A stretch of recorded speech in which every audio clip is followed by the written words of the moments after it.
Vue goes through a process called the lifecycle.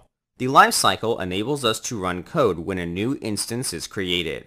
We're not limited to creating the data inside our instance. We can run code during the creation process and even after the instance is destroyed.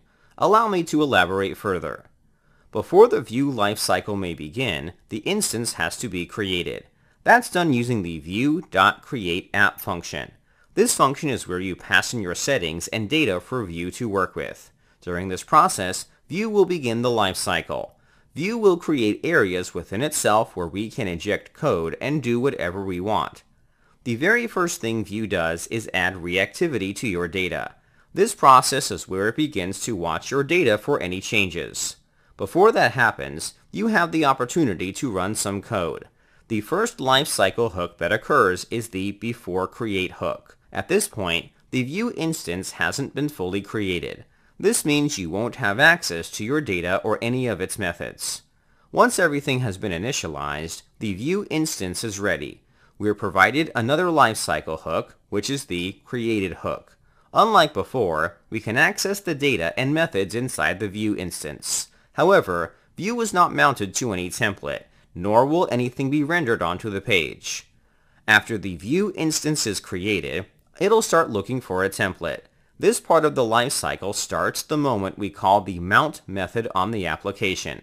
Vue will scan the template code and begin processing it. This process is what's called compiling. We haven't talked about compiling in depth in this course, but I promise we will soon.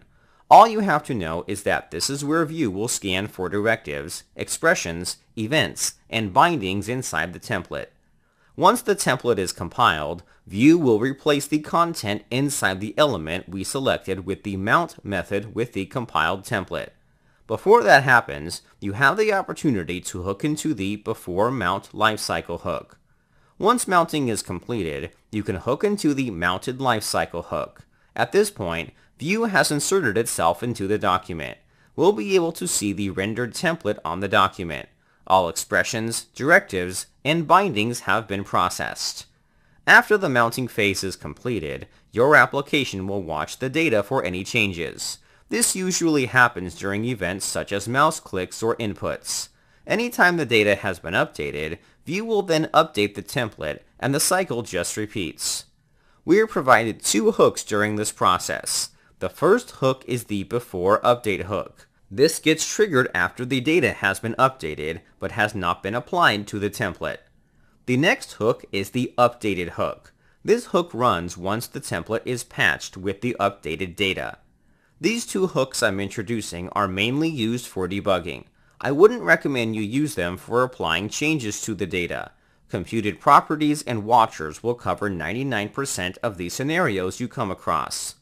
This is the lifecycle we've been dealing with throughout this course. Soon enough, you will become familiar with the lifecycle process. We're going to dive into the code in a moment, but there is another part of the lifecycle process we haven't been able to experience yet. We have the ability to destroy the Vue instance. This means that any reactivity, events, directives, or bindings will be disabled and gone. You may want to do this in case you want the user to no longer interact with the application. The way you destroy the instance is by calling the onMount method.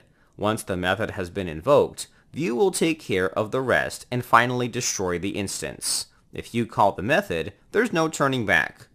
During this process, there are two hooks we can use. The first hook is the beforeUnMount hook. This hook is called before the instance is destroyed. Your application is still fully functional and present on the page. You're free to access any of the data and methods in your Vue app.